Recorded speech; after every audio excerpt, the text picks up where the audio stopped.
Thank you for watching Trinity Channel. Please consider in your heart to give into this ministry. As it says in 2 Corinthians 9:7, so let each one give as he purposes in his heart, not grudgingly or of necessity, for God loves a cheerful giver. You can help support this ministry in several different ways. One such is by making online donations. Just go to trinitychannel.com/donate and click the button that is underneath the phrase Partner with Us Worldwide through credit card donation. From there, you'll be taken to our Network for Good page, where you'll be able to select the amount that you want to donate and whether or not you want to make it a recurring donation. Help support ABNSET TV ministry through your online donations today. إلى مشاهدي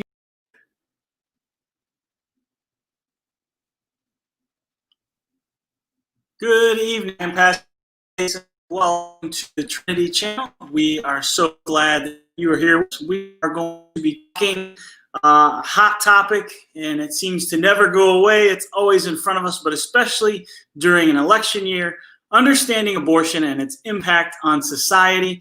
And we are just going to talk through both sides and just analyze this and look at it, because we are dealing with this every day in every way and having to have more and more conversations. I even find myself currently having to have conversations with my own children so that they understand it, because they're hearing about this in school and it's being brought up, and I want to make sure that they get the right information, that they certainly hear both sides and we don't just say, well, they believe that and that's what they believe, but really understanding it, wrapping our minds around it, and being able to love on our neighbor as Christ has called us to in today's society. And so we are going to look at understanding this and how it impacts our society beyond the surface level things that we hear that are out there. So I am so excited to be here with you tonight. We have Sister Sally joining us, and Pastor Jihad Kobe will be along with us here shortly. But Sally, thank you so much for joining us. And just tell us how the weather is where you're at and what's been going on in life. How you been? Thank you for having me. It's cold over here. And how about it's pretty much white right now from the snow.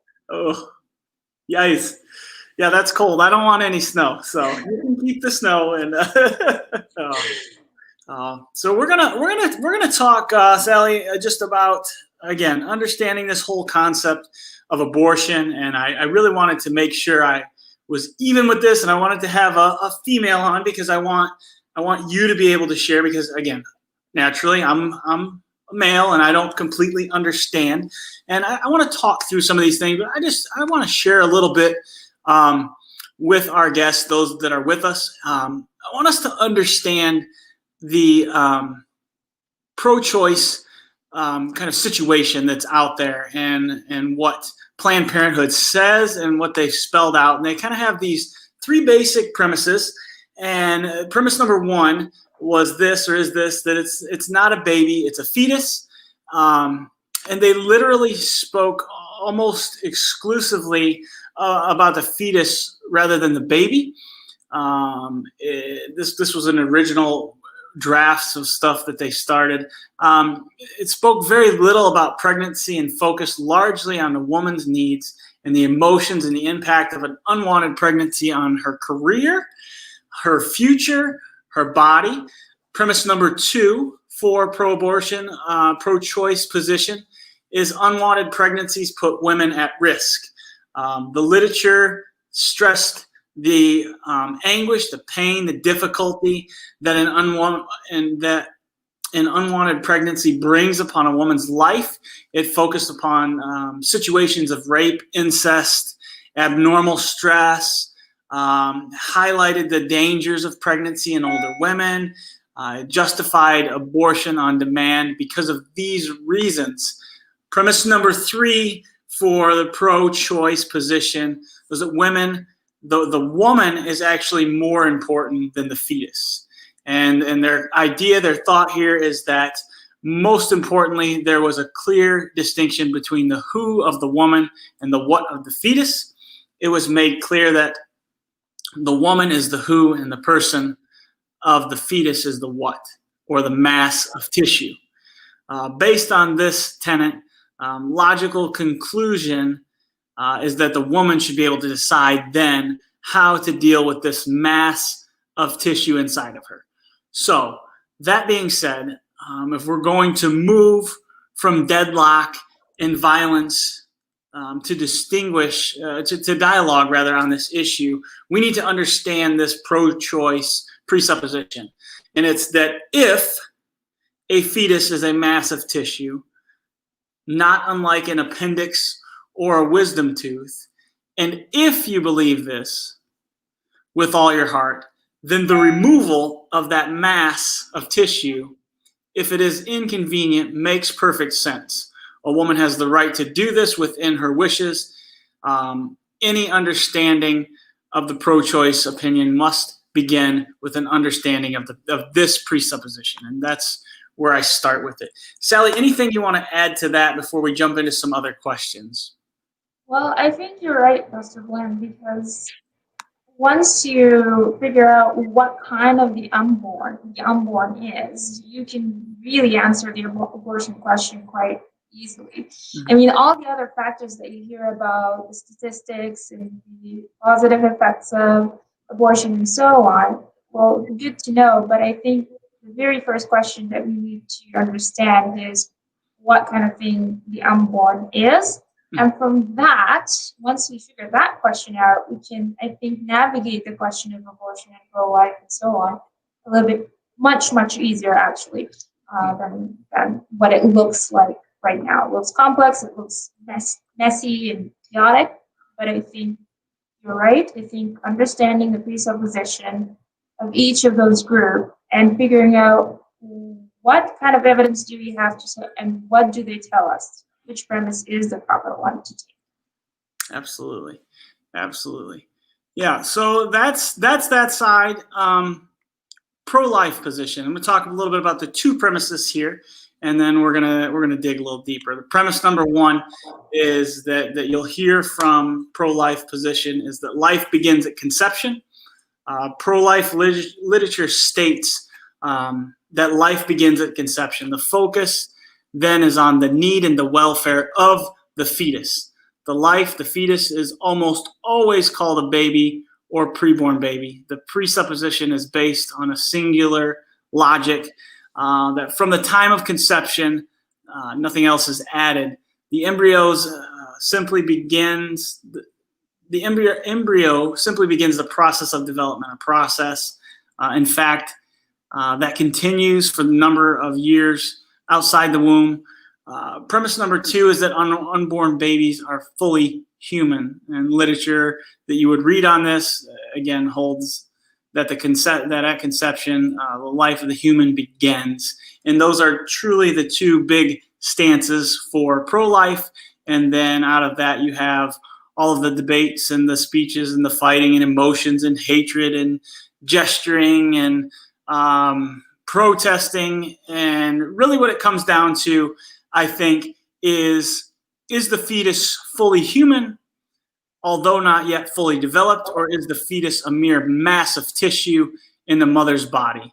And to address this question, we have to understand abortion and some of these other questions. So, Sally, how would you define abortion from a language perspective? What do we mean by abortion? It is a deliberate act of ending a life of the fetus. So whether it can be done in different ways, sometimes medically, especially in the early stages of pregnancy, so chemically, or in the later stages of pregnancy, they would have to inject a poison or, pretty much dismember the fetus and or suck the brain out, and then the skull collapses, and then the fetus will end up, out of mom. I mean, it's very graphic when you read the description. And I know there are some like pro-life groups who would show those processes of how they terminate the child's life. But yeah, it's quite gruesome, to say the least. Mm-hmm. Yeah, absolutely. I want to come from a biblical perspective now. What do we see as, because I want our guests to understand this. Like I said, me being a pastor, I get this question a lot, and how do I approach my neighbors that may feel a different way about this? We really can approach and have a conversation. I call it sometimes intense fellowship with others, but we can have a conversation and not have to walk away hating a person, but truly loving on them, truly listening and understanding their story. I've had opportunities in my life to listen to women talk about the fact that they've had abortions. And Sally, one of the things that blows my mind as I was studying this is that 65% of women that have had abortions associate themselves as being Christ followers or born-again Christians. That's staggering. And so we have to be able to understand where their mind was, maybe where their mind has come to now, the effects, the impact that this has had on women. And I think that the church for too long has really brushed this aside and just neglected it. And we're not seeing, as I stated, the topic of this, understanding the impact on society today. Women are carrying with them the weight that they carry after abortion. Planned Parenthood does not talk about that. They do not talk about what comes after. But from a biblical perspective, what does the Bible say about it? What does the Bible tell us that you see? Well, the Bible doesn't differentiate between an unborn child or a born human being. I think this is just an arbitrary line chosen by the pro-choice group. But the Bible, for example, the Bible talks about Jacob and Esau, and when the Lord is speaking with Rebecca, he's talking to her about two individuals and a plan for them. And we also know about Psalm 139 about, God knitting us and creating us and making us to the smallest detail.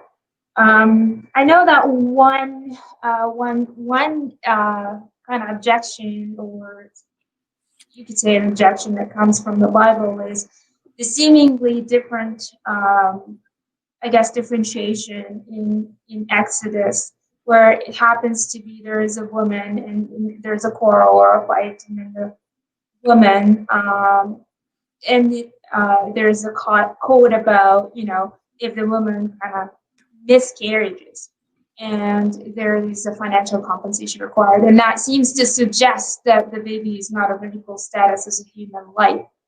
But when I'm not a Greek or a Hebrew language expert, but when I read the interpretation of this, and when you read, for example, in the NIV, this miscarriage word in Hebrew, there are two words. One word refers to a miscarriage, ends up in the termination of the life of the child. And there's another word, which is the premature birth of a child. And in this case, in that Exodus, it's referring to the premature birth of the child. And that's why it follows up like tooth by tooth, like by like. So what it's saying is, in the case that in the fight and the woman ends up prematurely giving birth, that's when it's a financial compensation. But if there's any injury to the child, then it's tooth for tooth, eye for an eye.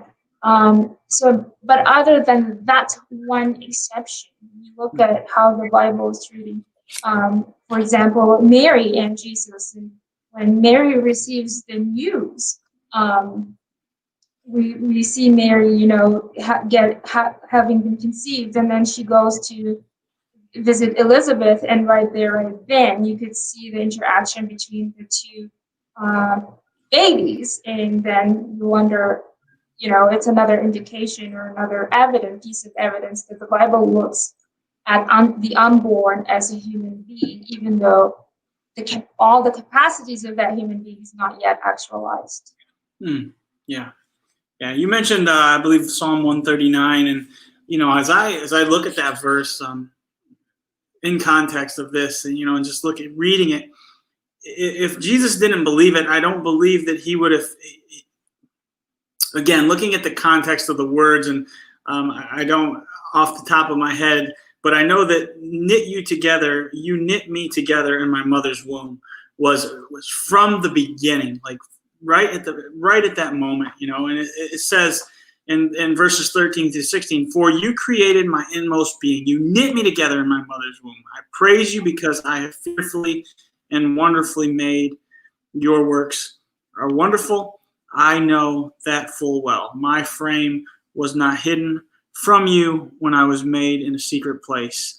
When I was woven together in the depths of the earth, your eyes saw my unformed body. All the days ordained for me were written in the book before one of them to be. And I really believe that this is we have to understand, God did, and that's one of these big differences. And I think this is one of those verses we can strive to take people to, but we have to recognize that Jesus certainly recognizes it from the beginning. When does life begin? And it's always going to be a debate. It's always going to be a challenge, but we have to know, we have to wrap our minds around what God says about this, in the midst of it. And I think that's the thing that's helped me find a level of groundedness and not worrying, because as I even look through history and look at the things that were going on in biblical days, I don't necessarily believe that we are seeing some of the worst here. That this stuff was happening in biblical times. We're just hearing a lot more about it now. There were children that were sacrificed, and from the beginning, they were sacrificed to gods in crazy, just unimaginable ways, even in biblical times. And so this debate has been ongoing. It's just that we've seen a turn, obviously, with laws coming into effect and that have made it okay, quote unquote, okay. We're gonna add in Pastor Jihad Kobe. He is here with us, and so Pastor Jihad, hey, how are you tonight? Fine, thank you. How are you? I thank the Lord for the broadcast this evening, and I trust it'll be a benefit for every viewer of the broadcast today. Yes, absolutely. So as you well know, we are talking about these two sides and just understanding abortion from both sides, and how as Christ followers to be able to talk to our fellow neighbors and discuss this with them. We're called to love our neighbors as ourselves, and to go out and do this, but yet we're dealing with a huge issue. We're dealing with abortion here. It's not going anywhere anytime soon, and we're certainly coming up on a huge election that is going to really determine where some things go in the future. I think it's something we really need to hit head on and talk through it, talk about it. Pastor Jihad, what are some of the leading factors that abortion, as reported by women, and what do we learn from that? I want to dive into that a little bit before we go to a break, and then we'll jump on that a little bit more afterward. But any insights you got for us there? Yes. First of all, we need to understand that we are talking on the same channel.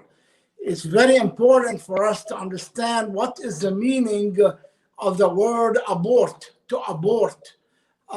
In the Strong's Concordance means to terminate, to bring to an end.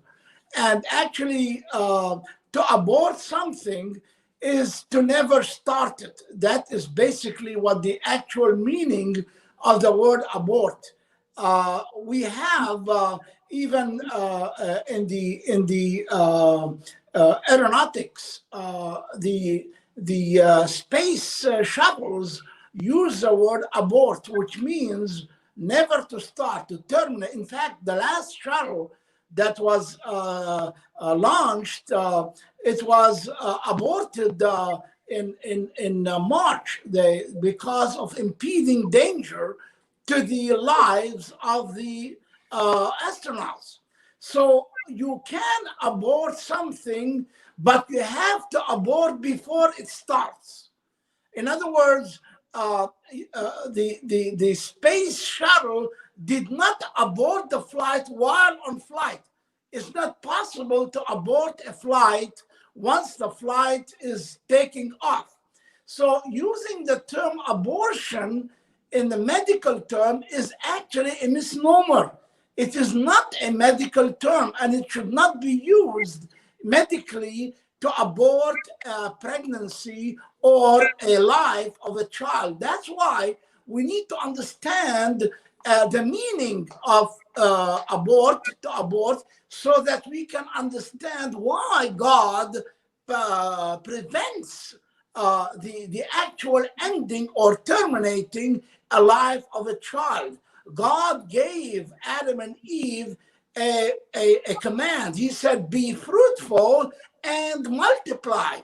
That is the intention of God's plan for mankind, to multiply. And by the way, if you look, since Roe versus Wade, abortion on demand, I think, came in the 70s, there were about 60 million babies aborted.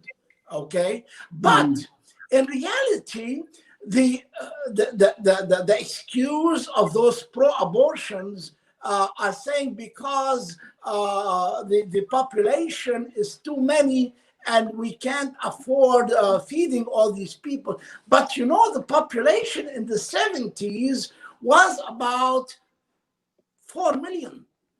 Today is 7.9 million. So abortion did not control population.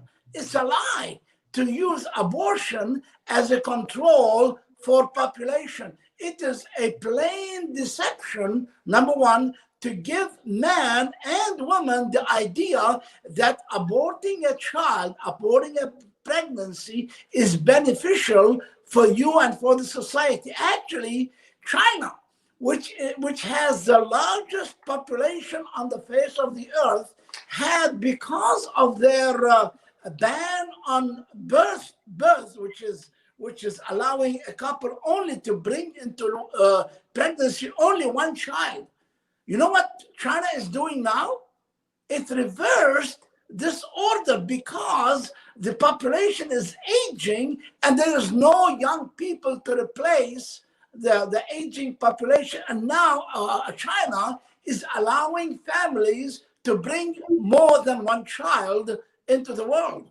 And it's very important for us as Christians to realize and understand that God is the one that opens the womb and God is the one that closes the womb. We have no business into interfering with God's command. And also, there is one thing very important for us to understand, that we have to bear the consequences of our decisions. If a man and a woman decide to engage in a sexual relationship, they must understand that there are consequences of this relationship, which is a birth. And 95%, if not more, of abortions are caused or done because of miscourse relationship between a man and a woman. Yeah, absolutely. Thank you for that. And that's it. You know, we have to understand the facts, not just what's put in the literature out there. And there's so much. And the more I've started to dig on this and search and do the research, things just don't line up. They just don't add up. As you said, abortion means to end life. And if I chose right now to end my child's life for them, I would go to jail. But yet, I can end my child's life in his mother's womb by saying, go ahead and take him. And it just, to me, it just doesn't make sense. I am challenged with that as someone who has a different set of morals, ethics, and values. And I think that that's one of the big struggles we're seeing too, is that, we are living in a society, Pastor Jihad and Sally, where truths are relevant and it's not absolute. I can tell you that, if I want to choose to tell you this mask is red, then it's red because it's relevant to me and my situation and where I'm at now. Although we know it's black, but to me, it can be red if I want it to be, based off of my circumstances, my decisions, what I've went through in life. And we've just really gotten away from understanding the right and wrong, and just left it up. And that this is the chaos. This is the chaos that's happened over the last 50 to 60 years as I've studied, because it started, I'll be honest with you, it started for me, a lot of this, when I'm on the other end, the tail end of being a millennial. And I'm almost in that in between millennial and Gen Xer, that lost era of kids, I guess. But I began to look when everybody started pointing their fingers at millennials for doing this, and millennials did this, and millennials did that. The fact of the matter is, every generation has something to be accountable for, all the way back for about 60 or so years. Prior to that, there was pretty even keel. You could ask people, who was Jesus? What was that all about? Morals, values, ethics were pretty similar, but then we began to see this shift in the late 50s into the 60s, in the era of the 70s, and so on. And every generation has tried to make each generation better, and we've really just made things worse and gotten ourselves further and further away from Christ with each generation as we have went along. When we come back, I want to ask Sally to share a little bit of info on some of the leading factors of abortion, as well as are reported by women, as she is a woman and can bring some insight here. What do we learn from that? What can we glean into that and look into that? But we are going to step in, take a quick break, and we will be back with you in just a few moments. Thank you for watching Trinity Channel and supporting ABNSat TV Ministry. You can further support this ministry through social media, Facebook and YouTube.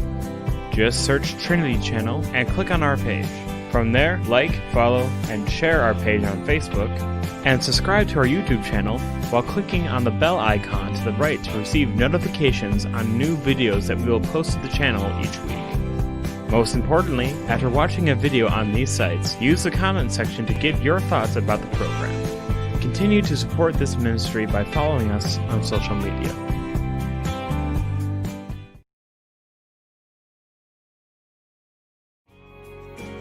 ABN viewers, how do you watch our programs? Do you watch on satellite, online, or even through our IPTV boxes? Do you like to watch our shows on your iPad, your iPhone, or even on YouTube? Please contact us at 248-416-1300 and let us know which way you see it best.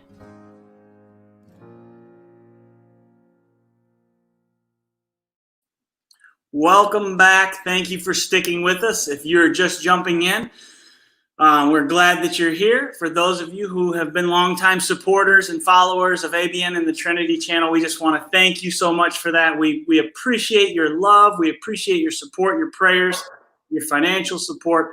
We are talking through understanding abortions and the impact that it has on society today. And as we jump back in, I just want us to recognize that we need to really understand this, especially in the context of where we're at, just a few weeks away from an election, and understanding where candidates come from on this, where they stand, what they look to. One of the questions that I often get asked, and I just want to throw this out there, is where do I go to find out this information before we jump back in? And one of the places that you can go is ivoterguide.com, and this will tell you where candidates that what they voted on, where they stand, whether they're liberal or conservative or somewhere in the middle. One of the staggering things that I found is as I looked at this and I looked at where the left stands on this, and especially Joe Biden and Kamala Harris, is there's only one that's more liberal than Bernie Sanders, and that's Kamala Harris, and some of the things that she has voted on and voted against. And it just really blows my mind. And I really think that it's something we need to hit our knees and pray about, because we see the way that the voting is going. We see that America is pushing back, I think, against God, because Satan is right on the verge. He knows that he's about to be defeated, and he is fighting harder today than ever before to try to derail America. And some moments it feels like he's doing a good job, but we know that Christ wins the day when it's all said and done. But I just want to challenge you with that. To do your research. Don't just watch ads and sound bites that they've taken and grab a little bit of information from. When you hear that, you can make somebody look bad. I mean, somebody could grab sound bites from tonight's show and make me look like an awful person if they chose to. So I just want to encourage you, check that out, iVoterGuide.com. That'll give you a little bit of information, a lot of information about the candidates, both sides, where they stand, how they voted in the past. But Sister Sally, I just want to ask you, I want to come back to that question. What are the leading factors to abortion as reported by women, and what do we learn from that information? Well, thank you for that question. I mean, I think when we look at debates and so on, we rarely hear about what women are saying in those research articles. And what I can tell you is that they're not saying because it's our body and it's our choice, we want to do this for, because we just want to do it, right? So I'm going to give you some research. And just kind of stop me if I'm going too fast, but I just want to give it so people are aware of what the actual research studies are saying. And I'm actually going to give you these statistics and the numbers from the Guttmacher Institute, which is a pro-abortion institute. So no one can kind of do like the pro-life bias kind of thing. So if you look at, there's an international study that had 27 countries in it, and they concluded that worldwide, the most commonly reported reason women cite for having an abortion is to postpone or stop childbearing. And this is related to, for them, because they have other dependents and they feel like they don't have a better choice but to go to abortion because they have other responsibilities and they feel like they can't meet both demands. So I'm going to continue. And the second most common reason, socioeconomic concerns, includes disruption of education or employment, lack of support from the father, desire to provide schooling for existing children, and poverty, unemployment, or inability to afford additional children. The other one was relationship problems. So they don't feel like they have enough of a secure relationship to be able to rear a child, whether it's a husband or a partner. I mean, all these reasons that I give you, and these reasons haven't changed. Like when you look at the data from 1987 to 2004, these reasons haven't changed much, despite the fact that we're hearing more women right arguments and so on. But those socioeconomic reasons remain to continue the most cited by those women. Mm-hmm. So Sally, let me ask you. So you're telling me those are the top three reasons, and you pulled those from a liberal perspective, and because it's not slanted. Sally, I did not hear anything about a woman's life being endangered, rape or incest being brought up at all, and so that's a big stance for the liberal side that it's that. But what it really boils down to is. I don't want to put words in your mouth. I'm just saying I'm going to play the other side here, trying to understand this. So basically, people are choosing abortion so to terminate a life because it's inconvenient for their situation. Well, here's the thing. Where I was going with that is I don't think that these women are looking at it as a terminating a life. Okay. Here's why. Because when those women were asked, would you give your child for adoption? They said no. And I'll quote what they said. They said it was a morally unconscionable option. Mm-hmm. because giving one's child away is wrong. So if you follow that logical reasoning, so it for me it just means that these women don't actually consider the fetus or the embryo or whatever terminology. I'm not gonna worry about the semantics now. Is not a human. So really, what it's telling me is they have that deeply entrenched belief that that is not a human being, or at least not a fully entitled human being. And there are other statistics that kind of support this, although indirectly. Like the Guttmacher doesn't go and report like what do you think is the unborn is, but the other reason is it's emotionally too painful or distressful to give up a child for adoption. So again, when you look at that, it sounds so inconsistent. Like, how is it less painful and less stressful to kill a child versus, giving up the child while you still know that at least that child is living? So I mean, that sort of inconsistent behavior kind of points out that chances are they are not, these women don't think that the unborn is a human being. Now, the other thing that kind of feeds into that conclusion is when I looked at the Focus on the Family, because they've been really helping the pro-life sort of clinics and the ultrasound and the imaging and all of those projects, and they say that more than 54 women who have chosen life for their babies when they received counseling and saw the ultrasounds. So again, it reinforces that suspicion that those women are not really thinking about the unborn as a human being. And so if I were to ask these women, is it justifiable to kill your 1 or 2 year toddler so that you can resolve the financial issue you're facing, or you can continue your education, or because you are living in a not very supportive relationship?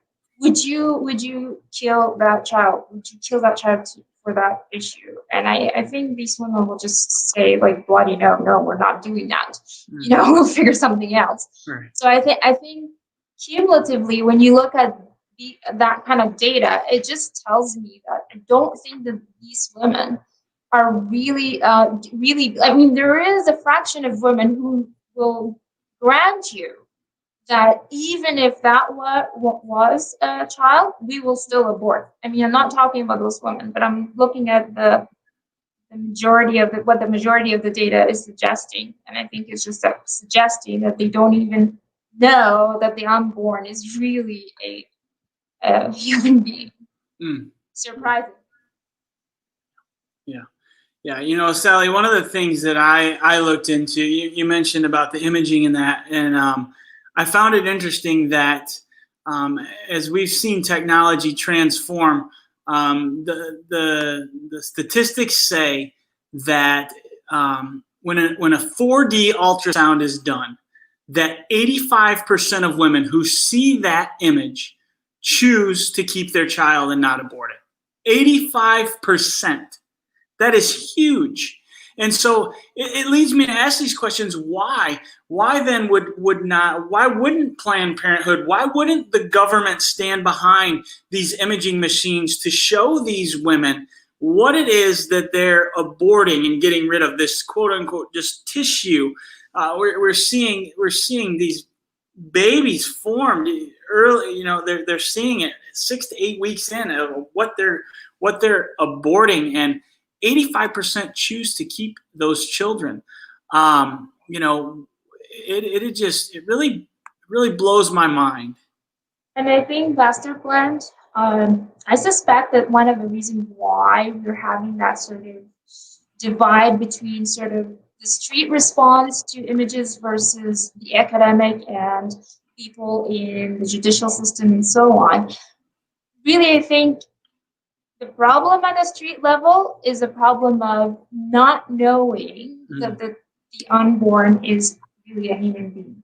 But when you take it to academia and judicial systems and Roe versus Wade, when you look at the justification for abortion, really we have moved from, as I said, like they would grant you that you have an unborn fetus, the unborn is a child. They will grant you that, but they will say either A, they haven't yet achieved their full personhood, so they're not entitled to the same rights as a born individual, or they would argue for absolute women's body autonomy. You know, this is my body, and I decide if I want to use my body to support that child or not. So it can go to that extreme, and I think you'll find it more prevalent with those people that are more higher up in that issue in terms of policy making and academic writing and so on. But I think at the street level, when you ask those women, I think the problem is different. So I think this is probably why you're seeing that sort of divide. Why don't you fund for imaging? Because for them it doesn't really matter. I don't consider that as a full or a entitled human being. Absolutely. Pastor Kobe, I want to ask you just along the same lines. You know, in the medical science, is medical science doing mankind, specifically women, a service by providing women abortions on demand? Thing about decision making. Once a decision is made, especially when it comes to women, the decision is made before she acts in a sexual relationship with a man. Once a woman decides to interact with a man, she already made a decision that she will be pregnant. In other words, even though in flying airplanes, you have the option not to take off for any reason. But once you take off that airplane, you have to fly it. You cannot abort the flight. And if any pilot decides to abort a flight while in flight, and many fighter pilots do that, the only time a pilot aborts a flight in flight is when the plane is hit by a rocket.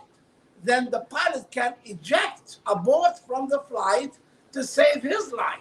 So when it comes to actual process of aborting a child from the mother's womb, number one, it's not the responsibility of the woman to decide whether she keeps the child or abort it. Number one. And then it's a misnomer in the English language to use the term aborting a baby. You don't abort a baby. You abort the process of having the birth continue. You don't abort babies. You abort the pregnancy. And that's very important for everyone to understand. You have no right to abort babies. It's murder. You abort a pregnancy. And the problem with aborting a pregnancy is that the woman decides to end the pregnancy without any reason, any medical reason. Let me just pause here to say this very important information. When my mom was pregnant with me personally, this topic is extremely important to me personally, because I was born at a time when there was no Wade and the U.S. law to allow abortion. In the 50s, when I was born, there were medical problems in my mother. I was stuck in the womb. I was inversely seated in the womb, and the doctors came to my dad. They said, we would like to end the delivery of your son because of difficulties. The son is stuck in the womb. It doesn't want to come out. You know what my dad, the godly father, said to the doctor? He said, look, you have no right to end the delivery. You do your best to deliver my son and let God decide, not you decide. And I'm glad my dad said that, because I was born securely and along with my mom, and I had difficulties. I was born with one kidney and had other difficulties. I still have difficulties with my health. But the point I'm trying to say is this: no human being have the right to decide whether another human being has the right to live or not live. And that's exactly what abortion does in the life of a woman. The woman has no right to say, after she engages in sexual relationship, to decide whether she wants to keep the baby or not. She already made the decision that if you engage in a sexual relation, whether it's in a regular marriage or in a wrong activity, you have no right to end the life of a baby. There are consequences of every action we take. And the problem with medical science in these days is that it is giving man the option of playing God. And that is very dangerous when it comes to the human life. You know, there is Dr. Kevorkian, he was a medical doctor, and he was giving or allowing to kill and end the life. They call it mercy killing of sick people. We have no right, even committing suicide. Your life doesn't belong to you. Our lives doesn't belong to us. It belongs to the Almighty God who put us on earth. I have no right to end my life, let alone ending somebody else's life. So the problem with women today and men is that they want to engage in a sexual relationship without accepting their responsibility of the consequences of the engagement. And also something else, the Bible gave us a very important information when it came in Egypt to the Israelites. You know what happened? Pharaoh saw that the Israelites were growing in number, huge in number, and their strength in numbers. He became afraid. He said, wait a minute, these Israelis are becoming big in numbers, so I might as well command the midwives to abort every pregnancy that women have of the boys. And that's the first abortion mentioned in the Old Testament, where Pharaoh commanded the midwives to abort babies, the males, because they are becoming strong. And let me tell you something else. Today in our society, there has been a degradation of human life. You are just basically a number. You are no longer a human being. It's your presence in the world is just filling a number. And that's a problem today by allowing the authorities or the politicians to decide on us what is going to happen in the relationship to life. And that's why the gay movement, you know, women marrying a woman, a man marrying a man, this is a disgrace to the unction that God said marriage is between a man and a woman. It's not between a man and a man. And that's why when the society distorts the holiness of marriage through respecting the birth of a child, then anything goes. If a man wants to marry a man, fine, no problem. If a woman wants to marry a woman, fine. If a brother wants to marry a sister, fine. Go ahead, do it all. And that is the beginning of the destruction of a nation. And may God have mercy on us that we may be awakened, because the old empires collapsed because of immorality. When man no longer respects the order that God created in a society, then anything goes. When that happens, then this society will be flushed away from the world. And that's exactly what happened in Rome. That's exactly what happened in the old empires. And if America does not wake up to the problem of immorality and abortion and sexual misconduct, this society will also be flushed away. Thank you. Thank you, Pastor Jihad. Yeah, absolutely. Before we head off to a break, as we talk about these, as we talk about medical science and that, I want to share. Well, before I do that, I want to see if Sister Sally, you have anything you want to add to what Pastor Kobe said at all?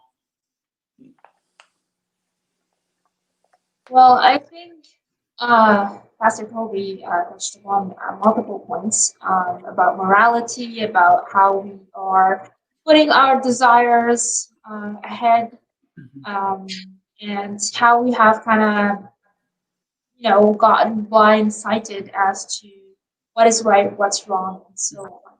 So I think the problem of abortion really has a lot of branches. Like, it's not just the socioeconomic. There is definitely a spiritual warfare, as Pastor Kobe was saying.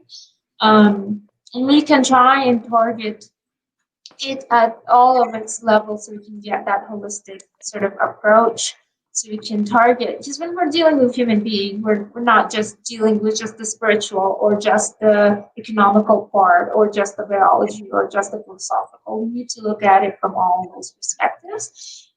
So yes, I agree. There is definitely a strong spiritual warfare. And I think because of that, we do need to find a common ground where both parties can start having an informed, reasonable discussion. Because if I use the Bible, they may not believe in the Bible. If I say God, then we say I don't believe in God. So I think one common ground we can start with when we're talking about the abortion debate is to look at what the science of embryology is telling us. Is this unborn child a human being? According to science, we all love science. We all appeal to science. So I think this is a good common ground to start the discussion. And then we can kind of all evolve from there and build from there.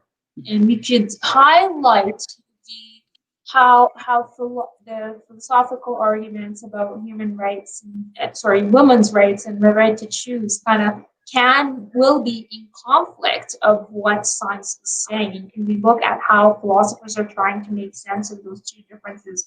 So I think we should look into what the science is saying. Is the unborn a human organism? Is the unborn a human being? And I think that's a good way to start the conversation with people who may not be Christians or believers and so on.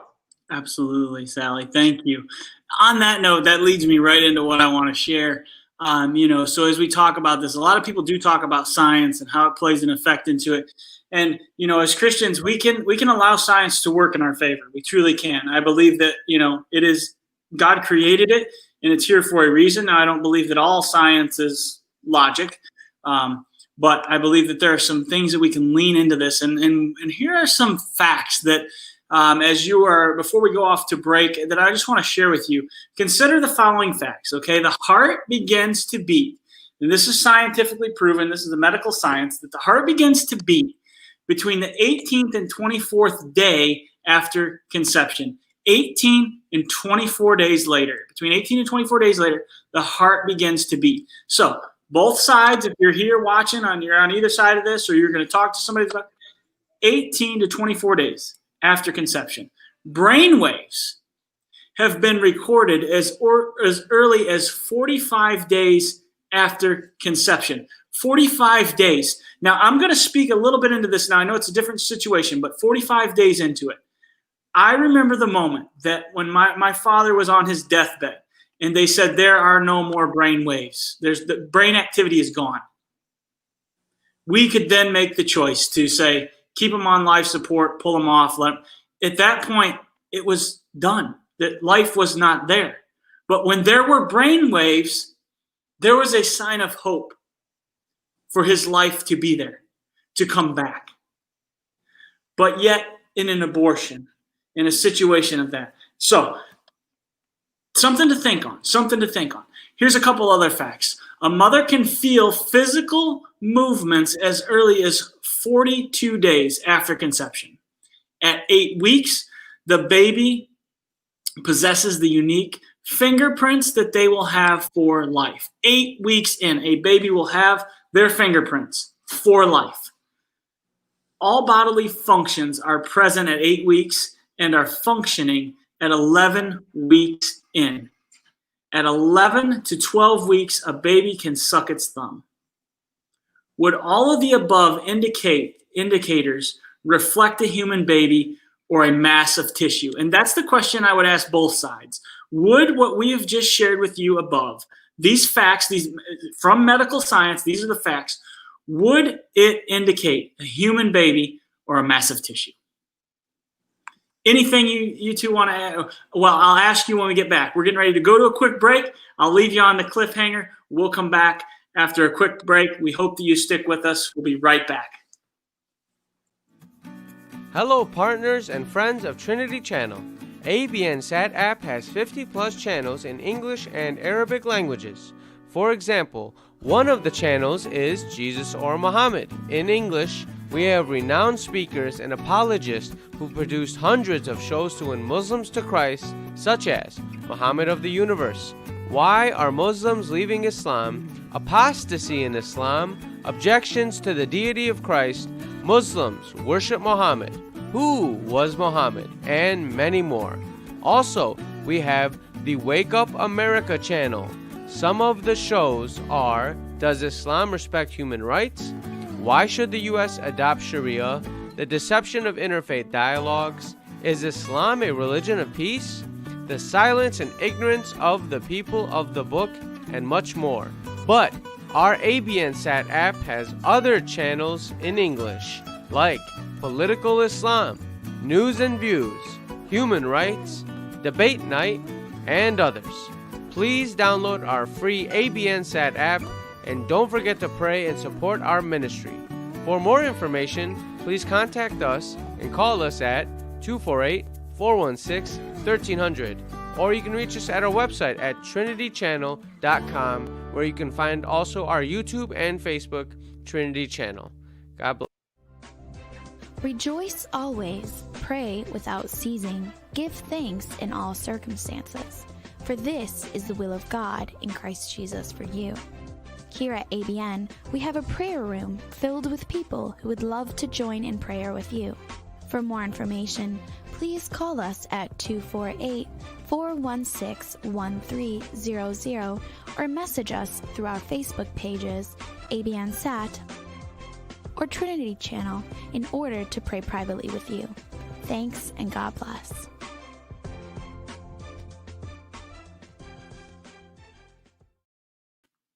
Well, welcome back. We are so glad to have you with us here. Again, I left you with the question, what would the above medical facts that we shared indicate? Would it reflect human life, a human baby, or a mass of tissue? And I know Sister Sally, she was ready to jump on that one. And so I want to allow her to just give an answer back, give a response. Go ahead and share your thoughts. So I think, Pastor Glenn, I think the scientific evidence will go even further to say that at conception, we do have a distinct whole organism that is forming in the mother's womb. So from the earliest stages of development, the unborn are distinct, living, and whole human beings. And I'll read you from what Britannica is saying, Encyclopedia Britannica. The zygote, which is what forms right after conception, represents the first stage in the development of a genetically unique, and underline the following, organism. So we have a unique organism forming here.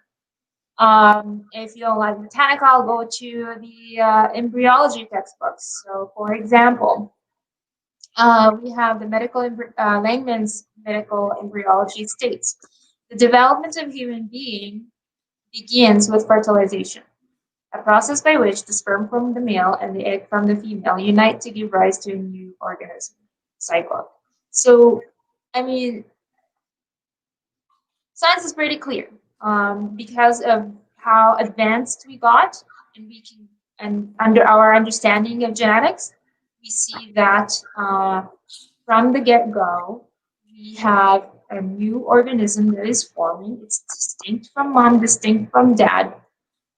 It's growing, it's live. I mean, we don't even have to wait to hear the heartbeat. We already know that we have an organism that is a human being. It's growing. So that is in a short summary. There is not much debate about this. The debate may come in the sense that they would argue, okay, well, we have growing cells, but is it living? Is it would you say we need to have it conscious before we say it is a human being, and so on? So those where the arguments may come, but no one is disagreeing that at the get-go we have a distinct human being that is growing in the mother's womb right at fertilization. Yeah. One of the things I wish that this got me thinking, like, I would like to do the research and know that at what point in a child's life after birth are they considered able to make their own decisions. Now, I've had three boys of my own. 2 are living, 1 is not. But at what point do they become independent enough to make decision for their own life? Is that 18 years old? Is that 5 years old? Is that 7, 10, 12? But I know that when my boys were born, they were dependent on us to care for them, to feed them, to nurture them. And, it just really bothers me, as I think about this, as we ask this question. Obviously the criteria for death as established by Harvard Medical School, it can be used in reverse to demonstrate human life at early stages of pregnancy. Reversed, then, those criteria would indicate that the unborn is alive by the 6th week of pregnancy.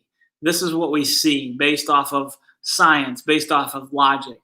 The criteria for a person being dead, as I alluded to earlier, is no response to external stimuli or pain, no spontaneous movement or respiratory effects, no deep reflexes, no brain activity indicated by an EEG.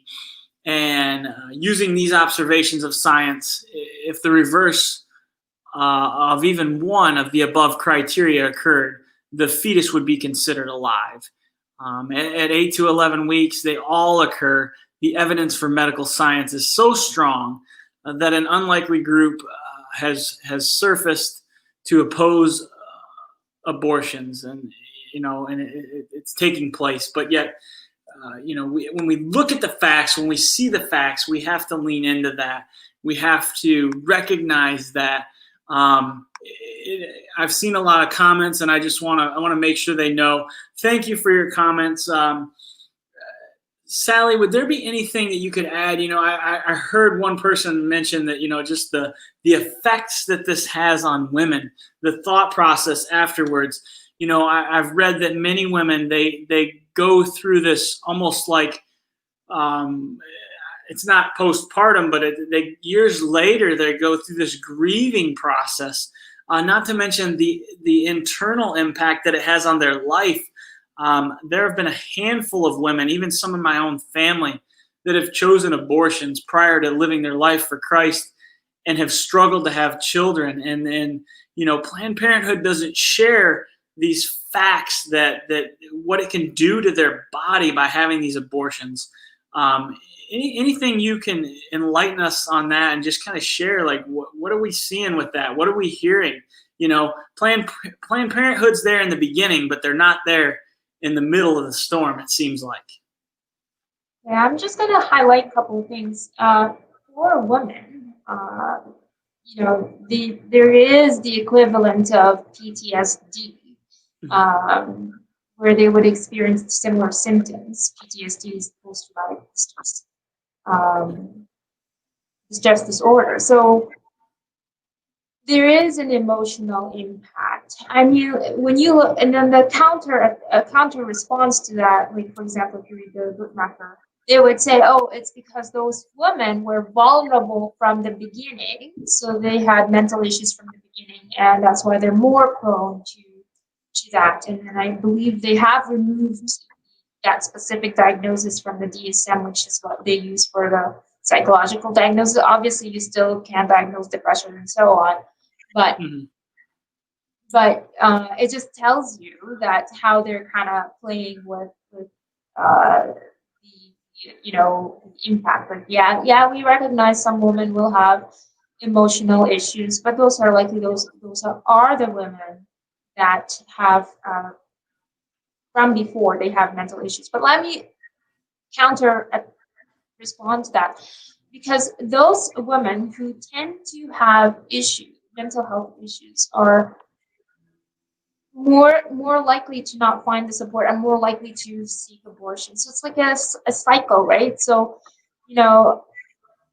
the women that you're trying to protect and give them and address their mental health issue, like it's so sometimes it's like very inconsistent, because they would say abortion, like let me read you this, like the APA, so the American Psychological Association, would argue something like this: women who are denied an abortion are more likely to initially experience higher level of anxiety, lower life satisfaction, lower self-esteem compared to women who received an abortion.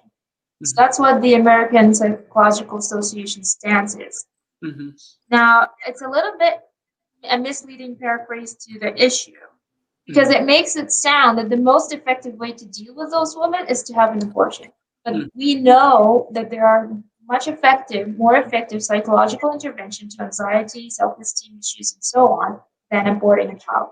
So it sounds as if they phrase it in a way that, we need to have an abortion to deal with these issues, but really, you don't need to penalize the victim so that you can help mom in a sort of for a short term. So that's one thing. And then, as I said, most women who experience those negative psychological effects are the women who have issues from before. So you're really adding more to their plate by offering them an abortion from a mental health perspective, because they end up having more issues after the abortion. So they kind of not point that out, but the women who seek abortion and they tend to have mental health issues are the women that end up having more negative psychological issues from the abortion. So it's really a counter art, like it kills itself, shoots itself in the foot when you look at it, and it's just a very disproportionate response to the problem of mental health. It's like almost like you have a child in a room, you have a fly. You want to kill the fly, you bomb the whole room. Like it doesn't make sense. You deal with the psychological issues. You don't have to have the child killed in the process. So that's sort of how but there is a mental health impact on the woman. There is a mental health impact on the children. So let's say a woman, because remember that one of the first factors leading women to abortion is that they feel like they have stopped childbearing, which reason for that is they have their own dependents that they're caring for, and in most cases they are referring to having children already. So, but there is research to suggest that the children of those women who chose abortion will experience same or similar mental health issues as children who experience divorce. Because when they look at it, they're like, "Oh, Mom, did you think about terminating me? Are you going to ever leave me?" So they experience trust issues because they've seen what's going on with the abortion. And as I said, it's equivalent to going through a divorce for for those siblings. So there is research to suggest that. Do you think Pastor Kobe mentioned something about the moral degradation, right? Because there is a price for sin. There is a price when we pay, even if we don't see it right away, when it comes to our moral integrity. When we engage in sin, when we engage in there is a moral degradation that goes on. So, and I don't think that you can like measure that or phrase it in a like dollar number, but it's there and it affects us because we're at the core we are also spiritual moral beings. Absolutely. Thank you for that. Things that I'll share, and then I'm going to ask both of you another question, and then we'll round out our time together. Just looking at this and thinking through this, I know it's a heated debate, and I know if you're someone who stands on the left, you're probably feeling like, oh man, they're not bringing out, they're not sharing enough, and we're really trying here. I think that we need to understand, we're trying to bring facts to it, and we're trying to help bring the story out. One of the things that Sister Sally shared was just the fact, that what children go through, what families go through. I've known a handful of nurses who have been who have watched, children be born and parents not want them, and they're just to be neglected and just left to die. And others, we've seen this. I've seen this in my life as I've talked to individuals that struggle with anxiety and fears. And again, aborting a child, it might bring a temporary relief, but it truly does impact society greatly. It affects the individual long term, and we see that, and we see the side effects, and we hear women speaking up, but yet, unfortunately, I'll just call them out. Our big news stations, they're not going to grab a hold of that story. They're not going to bring that woman on TV. USA Today is not going to post, they're not going to bring that on. Your Good Morning America, they're not going to bring these women on to share their stories of how their anxieties were worsened and greatened and what they went through. One of the things that we went through in our life with our oldest boy, our oldest living boy, he very early on, the doctors told us there was this black mass in the brain area, and we were in the room and they told us this, and they said, you have some other options here. And right in the middle of the doctor talking, he said, do you want me to share those options with you? I said, hold on just a minute. The other option is right here, right now. And I just stopped and I grabbed my wife's hand and we began to pray. And the doctor was talking, and finally he did silence. He didn't certainly agree with what we were doing, but I just stopped and prayed. I prayed for our son. I prayed that God would do his will and his work in a great, powerful way in our son's life. And we were willing to accept him for whatever came out of whatever kind of boy came out of my wife's womb. We were going to accept him, and we were going to love that child. And he is perfectly normal today. He's a 12-year-old boy who drives me crazy. He's preteen. He thinks he knows it all. He thinks he has all the answers to life. We gave it over to God, but it was just amazing how quick they were to say, hey, you have another option.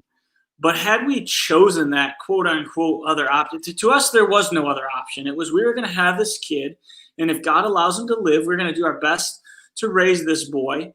And if I were somebody who was even on the other side, I would want to hear all the facts and the stats, because, women that choose to have their children and then give them up for adoption, the effects are far less, the emotional effects, and that they're able to have that child, to say goodbye, to be at peace about it.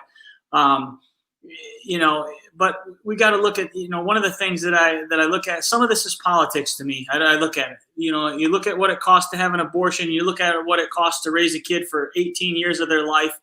The government, some of the things, I think that there's some political aspects to this.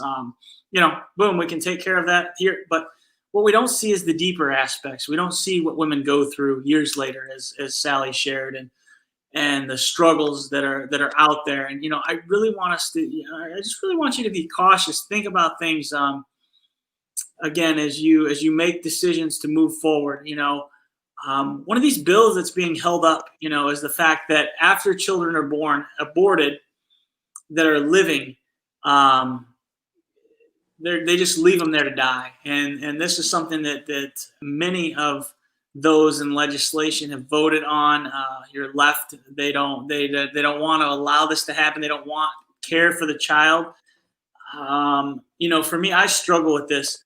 I have been in situations where I've seen people hurt in accidents, fighting for their life, and I have been told by officers, if I had not stayed, I could have been prosecuted for not staying and helping that person stay alive. But yet, the unborn who are now born, we can leave them lay on a table until they die. It just blows my mind. It really makes my blood boil. It gives me righteous anger. I struggle with that. That I, as an individual, on a scene of an accident, if I had not stayed and they found that out, I could be prosecuted for them losing their life. But yet, a child can lay on a table, die, and nothing. Just blows my mind. Just truly blows my mind. A couple of last questions, and we are winding down our time together. I wish we had more time, but we don't. Pastor Jihad, I just want to ask you, how can we as individuals, and specifically as believers, respond or act, and what kind of behaviors can we have toward those who don't see anything wrong or evil about the act of aborting babies? Thank you very much for this very good question. But before I respond to this question, I want to mention something extremely important for all our viewers. The first sense, we have 5 senses. The first sense that is completely finished in the womb is hearing. The sense of hearing is the first sense that is completely developed in the womb of a child. And the last sense to die in the human body is the hearing. It's extremely important for us to understand that the child that is in the womb does and is able to hear the outside world. And that's why it's very important for us to realize and understand what Paul wrote to Timothy. He said to Timothy in 2 Timothy, from a child thou art able to know the word of God, the scriptures, which was told to you by your grandmother. And that is important for us to comprehend what Paul was saying to Timothy. The word from a child in the English language, if you read it in the original text, it means brapos. And brapos in the Greek language means when you were in the womb, a child in the womb. So in other words, Timothy's grandmother was giving Timothy the scriptures, the Old Testament, of course, when he was a child, when he was in the womb. And we have instances in the world which happened when a baby father was talking with the baby while he was in the womb. And when the mother delivered the baby, the father was not available. He was at work. And the baby was screaming and screaming and screaming. And when the father arrived in the hospital, and when the baby heard his father's voice, he quit crying. Why am I saying this? Because it's extremely important for us to realize and understand that you and I can know who we are talking to without even us being there. We have an account when in the Old Testament, when Isaac was dying and his son Jacob wanted to steal the blessing, he was blind. He could not see. But when Jacob started talking, his father said, the sound is that of Esau. Your voice, have you ever thought somebody calls you on the phone?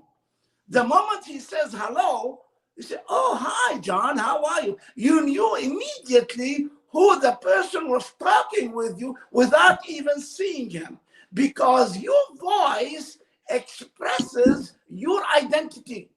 Why am I saying that? With all my respect to all the viewers, I have 3 degrees in engineering before I got my degree in theology. One of the degrees in engineering, I got it in electronics and sound. And that's why in the Old Testament it says there is a sound.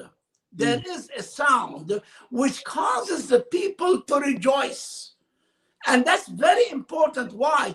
Because your voice and my voice carries with it harmonics. It identifies your identity. There is not a single sound in the world that is similar to another sound because of harmonics. That's why we need to understand and realize that the human baby is a unique individual. He has the ability to decipher who is talking with him, to know who is talking with him.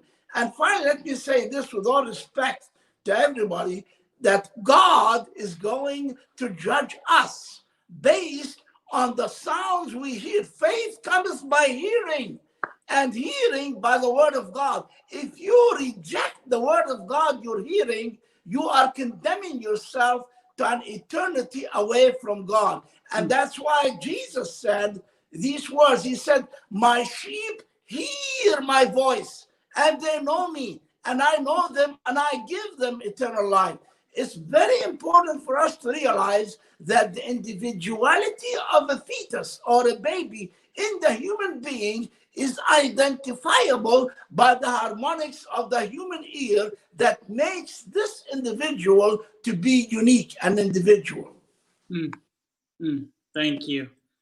Thank you, Pastor Colby. Sister Sally, anything you want to add as we round out our time together to our conversation? I just wanted to give like a quick summary of sort of that debate. So I just wanted to quickly say that when you're talking to a pro-choice, just understand what is their understanding of the unborn. Do they believe it's a child, a human being, or not? And then if not, then you want to make sure that you're discussing scientific evidence that this is a fully recognized human organism, human being. And then if, however, they go over the positive effects of abortion that, institutes that the macro would bring up, again, you have to wait. Is the child's life more valuable than, let's say, having an abortion in a safe way or dealing with anxiety? So kind of weigh that. And then the third thing is, if they do say, yes, we recognize this is a human being, but women's right trump that, and so on, look at why they're thinking that autonomy is a higher value than the preservation of a human life. And I think those are kind of the big categories of the pro-choice groups that you can encounter. And I would quickly highlight some of the resources to deal with those different groups, so people are informed.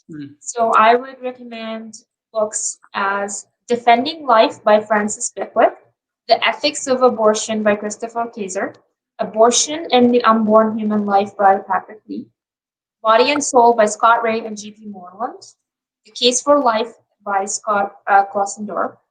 Websites, if you need something that is quick, prolifetraining.com, that's Scott Klossendorf's website. good resources. We'll deal with philosophical and scientific arguments and so on. The Center for Bioethical Reform, that's another good website. Justice for All, which targets college campuses. Love Unleashes Life, which is by Stephanie Gray, a Canadian advocate, actually. And she will go over how to communicate the pro-life in a way that is winsome. So that's her focus. Videos, YouTube, if you don't want to read and you just want to hear as you go, I recommend Stephanie Gray's Google Talks, and she has talks at at Biola's Chapel as well. She has an online interview with Sean Magdwell, who's a professor at Biola. Scott Klossendorf also has a lecture series on this that talks in much more details about how to respond to specific arguments by pro-choice. So those are quick and dirty sort of resources that people can go to for more informed arguments for the pro-life against the pro-choice arguments. Awesome. Thank you, Sister Sally. Thank you, Pastor Jihad. We will do our best. I will get Sister Sally to send me those links so that they came really quick. I'll post them in the show notes for those of you that are watching the replay and not able to watch live. I'll get those from her and get those posted. So as we head out tonight, my hope and prayer is that people on both sides of this issue have gained some insight into the presuppositions of either side. And until we honestly see this issue through the eyes of those who disagree with us, we will not stop hurling stones at one another. We have to start thinking through this diverse issue. You know, pro-lifers, do you understand why those who believe a fetus is just a mass and tissue resist interference with what they view as a personal decision? Pro-choicers, do you understand why those who believe that a fetus is a human life are so passionate about protecting the life? We need to be prepared to attack the issue and not people, and we need to be willing to lay our arms alongside to give a fair, logical, and reasonable understanding. But also, in order to do that, we need to do this so that we can have conversations like Jesus had with people, to live out God's love. And so I just want to thank you all for being with us tonight. Thank you to our special guests. Thank you so much for being here with us. I just challenge you to get out on November 3rd and vote. Do some research. See what it is that you're voting for or against. And I just challenge you, like I do my church every week, to go out there and live love so that others can live loved. We again thank you. Have a blessed night. We will see you back here real soon, hopefully, on the Trinity Channel. Good night. Thank you for watching Trinity Channel and supporting AVNSat TV ministry. You can further support this ministry through social media, Facebook and YouTube. Just search Trinity Channel and click on our page. From there, like, follow, and share our page on Facebook, and subscribe to our YouTube channel while clicking on the bell icon to the right to receive notifications on new videos that we will post to the channel each week. Most importantly, after watching a video on these sites, use the comment section to give your thoughts about the program. Continue to support this ministry by following us on social media. ABN viewers, how do you watch our programs? Do you watch on satellite, online, or even through our IPTV boxes?